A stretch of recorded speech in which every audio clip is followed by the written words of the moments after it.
Welcome to Transfer Phenomena in Bioprocess Engineering NPTEL course, Week 6, Lecture 2.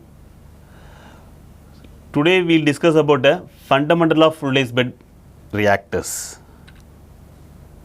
So, by end of the lectures, we will be able to learn the principle of fluidization. So, it describes how the operating mechanism of fluidized bed reactor, including how the transition happened from packed bed to fluidized bed. Then analyze fluidized bed hydrodynamics. So, that is by interpreting minimum fluidization velocity, pressure drops, behavior, drag force balance, then bed expansion during the fluidization. Then evaluate the design and operation of fluidized bed reactors. It's understanding the reactor components, then particle properties, then operating velocity, then engineering for consideration stable fluidization. So, finally, we compare the packed bed and fluidized bed reactor, and then we assess there is the advantage, what is the advantage and what is the limitation, then the suitability for the various bioprocess engineering applications.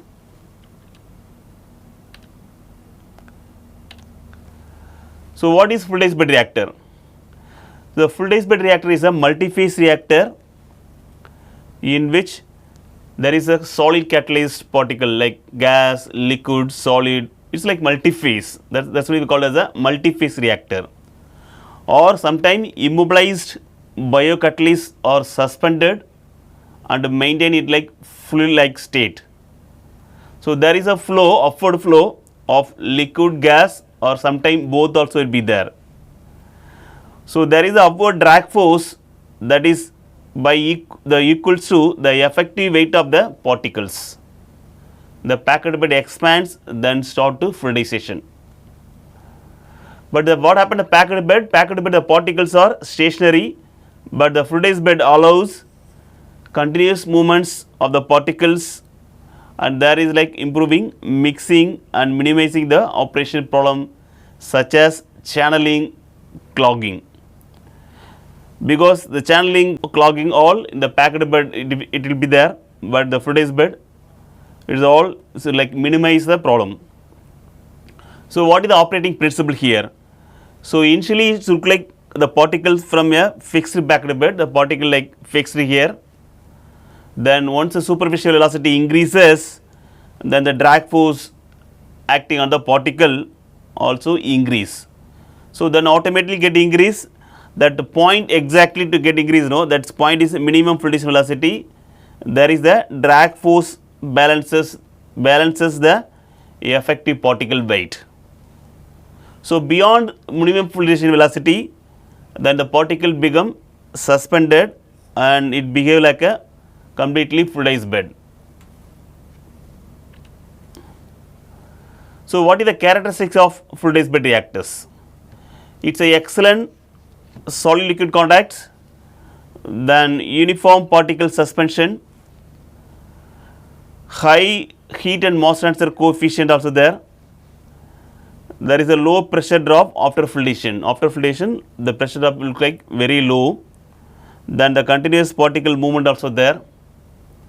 It definitely reduce the fouling and channeling. So, that is a characteristic of fluidized bed reactor. The packed bed reactor, the fouling, channeling always will be there. So, what is the principle of fluidization? How the mechanism of bed expansion here? So, at low fluid velocity, the effective weight of particle that is a particle weight minus the buoyancy force. So, it is always greater than the upward drag force, because the weight of the particle is greater than the upward drag force exerted by the flowing fluid. So, then the particle remain always suspended, the stationary here, the particle remains stationary, then it form as a fixed bed, or sometimes we call it as a packed bed. The particle stays same, they are like stationary, this one. So, then again you just start to increase the velocity gradually, then the drag force automatically increase. the drag force on acting a particle also get increase. Then when the drag force get increase, it's sufficiently large that the particle begin to move slightly and then bed expand also slowly.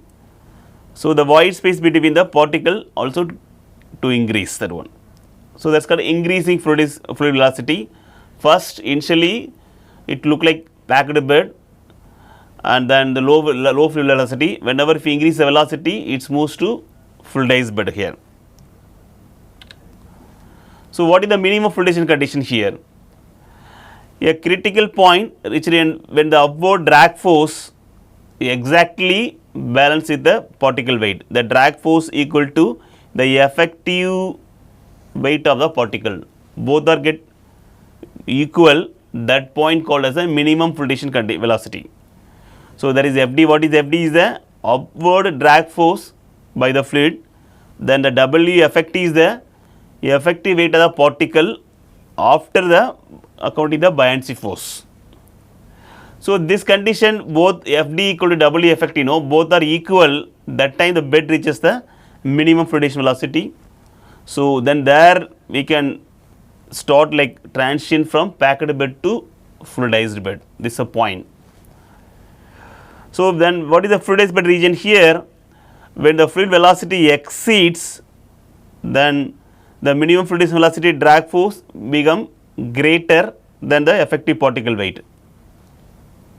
Then automatically the particle become fully suspended because the drag force getting increased, then it move freely also within the fluid. This we called as this is known as a fluidized bed. So when the Fd equal to W effective, it will act as a minimum fluidization in this one. But if Fd is very high, then automatically it goes to the fluidized bed. Fd is greater than W, then we called as the fluidized bed. It starts fluidized bed here completely. So what is the interpretation of here? There is a low fluid velocity. Of course, the initially at velocity very low, the particle also same place. It behaves as a rigid solid because the particle weight is dominating. Even drag force not dominating, the particle weights are dominating, then stay as it is. So then intermediate fluid velocity, when you bed begin to expand, then automatically the drag force also increases. The drag force get increases. So the drag force and equal to effective particle weight, that we called as the minimum fluid velocity, we already discussed here. So what is the high fluid velocity? Completely above UMF. There is a UMF, minimum fluid velocity above.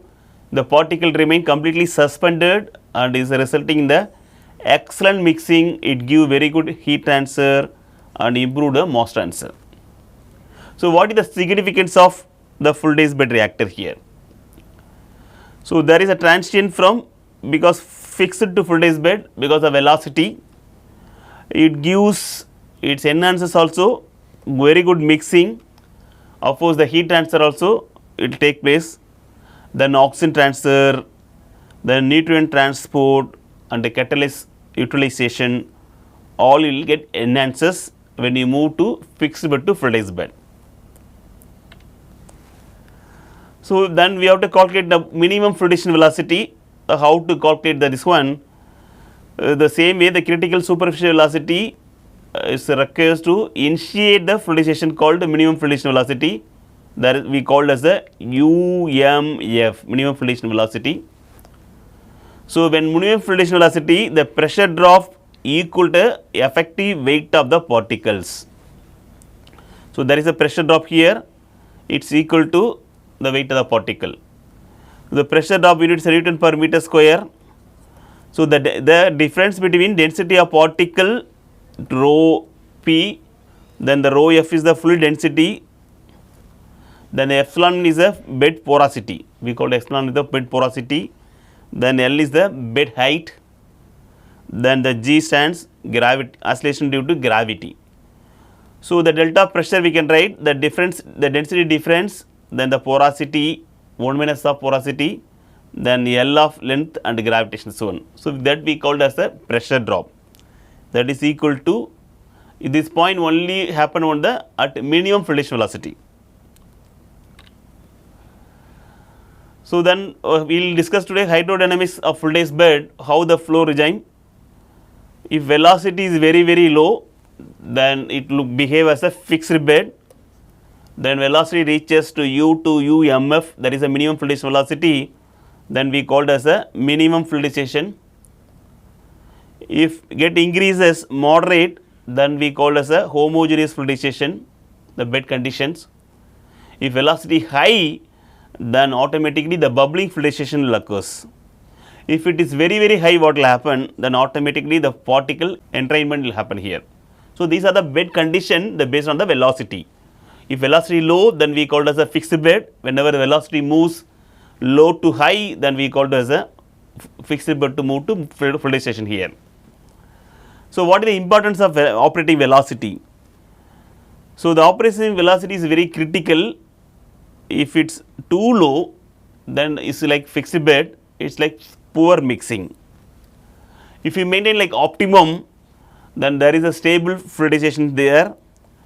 Sometimes if velocity if you increase very high, then automatically sometimes the catalyst wash out, sometimes the catalyst go out from the fluidized bed.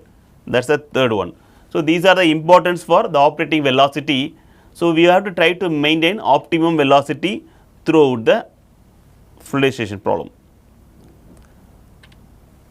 So now construction of fluidized bed reactors. So there is a major component. What are the component here? It's a reactor column. You can see here is a gas in, then gas is out. Then through pump we are doing the liquid recycle, and this is a fluidized bed reactors. So there is a particle, then you are passing gas, sometimes you can pass liquid also, the particle get fluidized, that called fluidization here. So what are the major components for fluidized bed here? So the reactor column, of course the reactor columns we need, then there is a distributor plate is there, then immobilized catalyst particle, this point, immobilized catalyst particles. You want to pump the feed, then you need feed pump. Then there is a product outlet, what product outlet you want. Then sometimes particle retaining screen also need, and you want to bubble this one, then we need gas sparger. So these are the major components for fluidized bed reactor. But what are the particle material here? So there is sand and activated carbon, ceramic beads, then glass beads, then we can use the polymer beads, then alginate beads. So what are the design consideration here? It's a uniform flow distribution and appropriate particle size, narrow particle distribution, and it's also high mechanical strength, then low particle this one attrition. So what are the advantage of fluidized bed reactor? It's an excellent mixing because the continuous the particle motion happening and there is no stagnant zone. So continuous excellent mixing. Of course the mass transfer is very good. There is a external mass transfer resistance is a highly significantly reduced.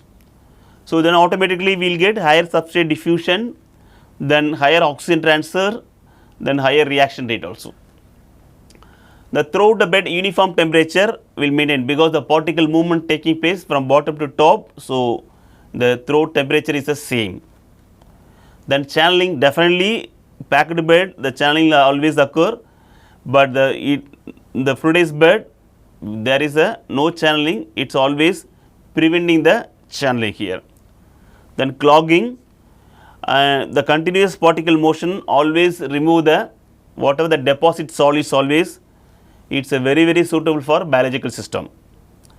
And direct aeration also possible because if you pass air bubble, it sparks through directly to the reactor, so that we will get an excellent gas liquid solid this one. So what are the limitation of fluidized bed here? Is a particle attrition, it's a continuous collision may damage the immobilized by a catalyst. Then next is the particle electrification, there is a small particle may escape from the outlet stream. Then the complex hydrodynamics also there.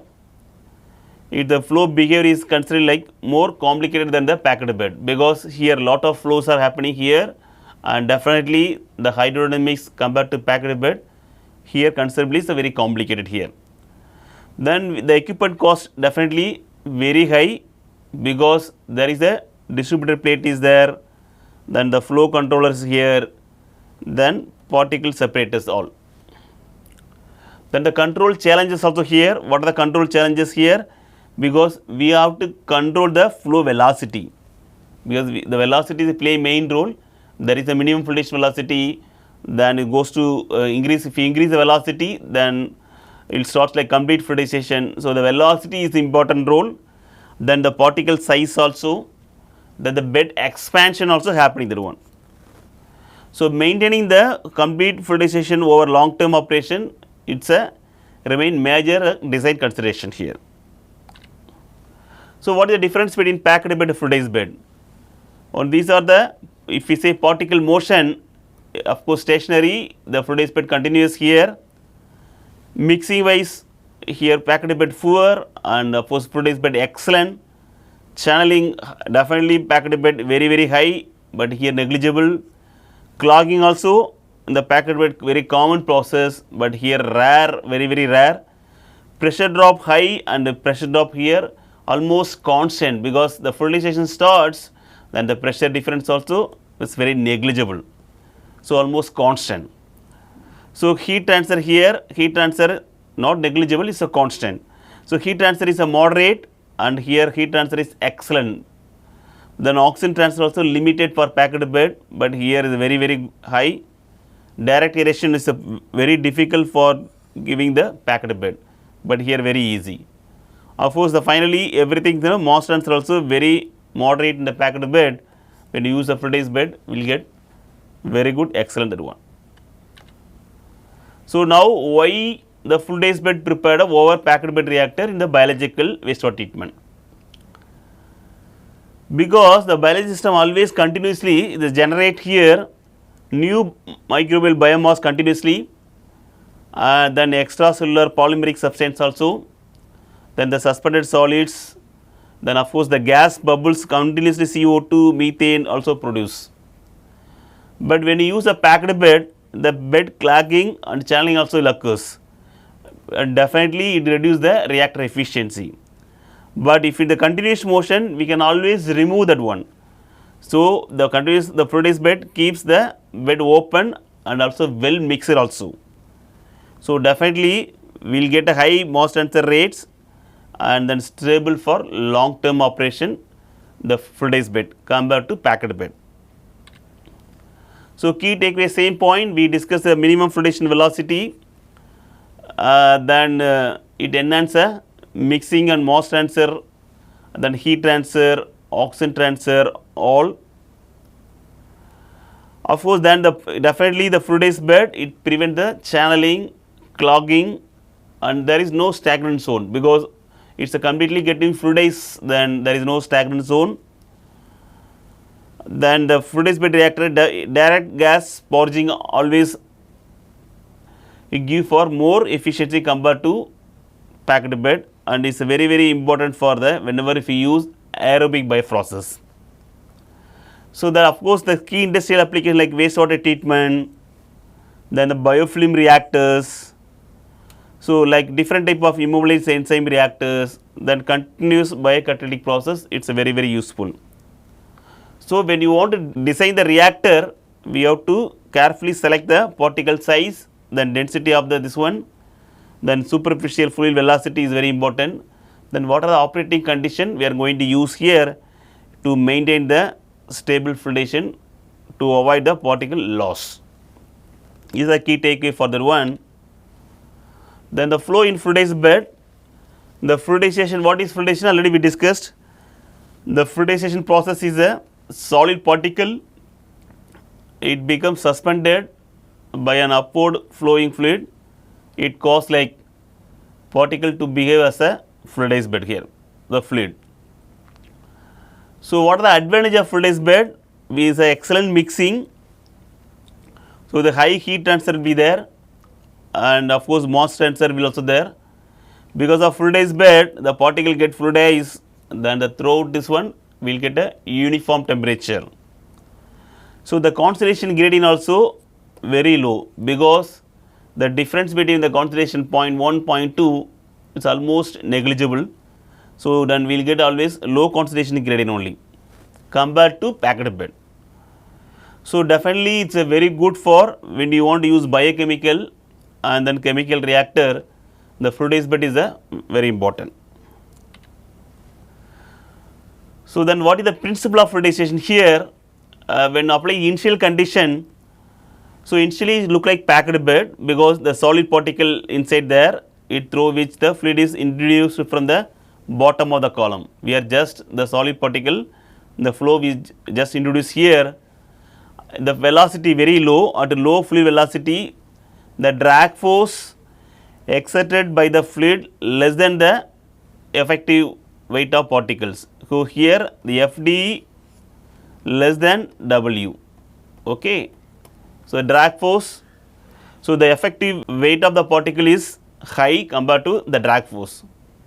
So this point is completely the particle stationary, we called as a fixed bed or packed bed because of this FD less than FD W, because here W is a greater than the values compared to FD.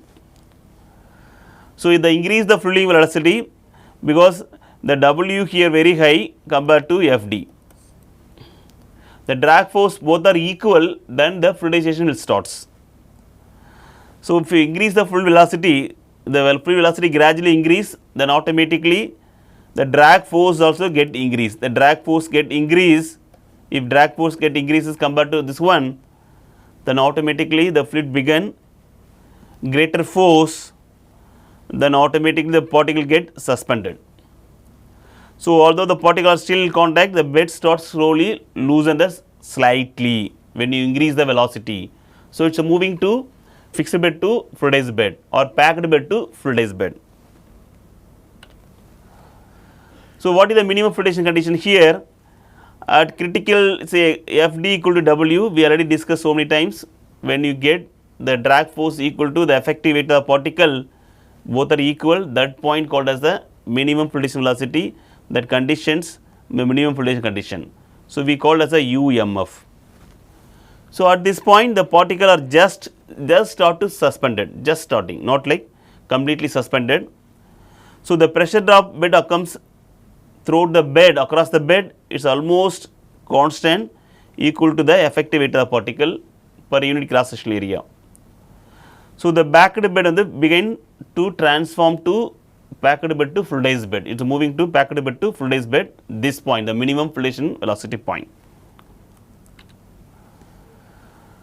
So then when the fluid velocity continuously getting increases beyond the minimum fluidization velocity, then automatically the drag force exceed the effective particle weight. So then automatically it's like freely suspended at this, as the particles separate from one another, because when you freely suspended, that time the bed height also get increased because of this. When you increase the velocity, it moves to fluidized bed, then automatically bed height also increases, then the void fraction porosity also get increases, then automatically the mixing also become highly efficient process when you increase the velocity. So this point the fluidization occurs because upward force generated by the flowing fluid become very large compared to the gravitational force. So this we called as it behave as a dynamic fluid, it's allowing for excellent particle mixing for continuous movement. So finally this will give very good heat transfer, mass transfer, then mixing efficiency, gas liquid, solid liquid contacts at the fluidization bed conditions. So again the comparison of packed bed and fluidized bed, here particle fixed and here suspended, and this point is poor mixing and here excellent mixing. Of course channeling is possible, no channeling, here pressure drop, increase the velocity because of particle this one, here almost pressure drop is constant. Heat and mass transfer low for packed bed and heat transfer mass transfer is a high for fluidized bed. So now pressure drop during the fluidization, what will happen here? So, we can write at minimum fluidization pressure drop delta P equal to W by A, that is the effective weight of solids. Then column cross section area, the pressure drop we can write Newton per meter square, and this is for effective weight of solids. So, after fluidization the particle becomes suspended, then the pressure drop remain almost constant. So, then what will happen here, initially the particle will become suspended, the void space also get increase. So, therefore, the bed porosity, the epsilon 1 at initial, then automatically the L1 is also, the bed height also L1. But once you get expansion, then the bed height automatically, because the fluid particle expand, then automatically the length of that one get increase, the height of that one. So, once get increase, the porosity also get increase. So, 8 the fluidized bed condition. So, then the condition is L2 is the greater than L1 and epsilon 2 is the greater than epsilon 1, because the porosity 2 and L2 is the high compared to that one. But the solid volume always remain constant, that is very important. The solid volume remain constant. The solid volume we can write Vs equal to 1 minus epsilon L into A. But here two conditions are there.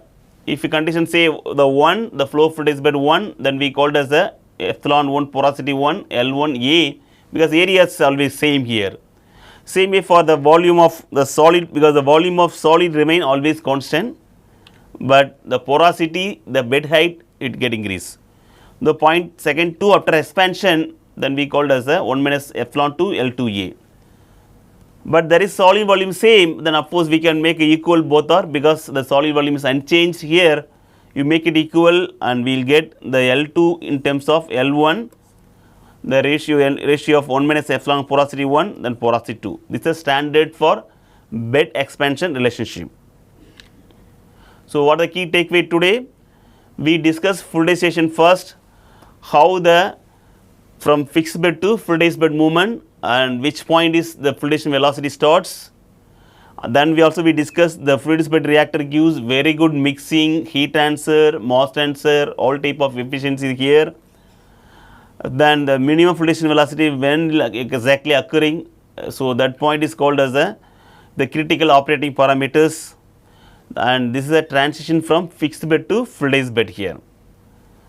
So, then finally we discussed successfully the fluidized bed reactor design. It requires definitely the careful optimization of the properties, particle properties, then operating velocities, then bed expansion, hydrodynamic conditions. Those are all very important for when you want to design the fluidized bed reactor. Thank you.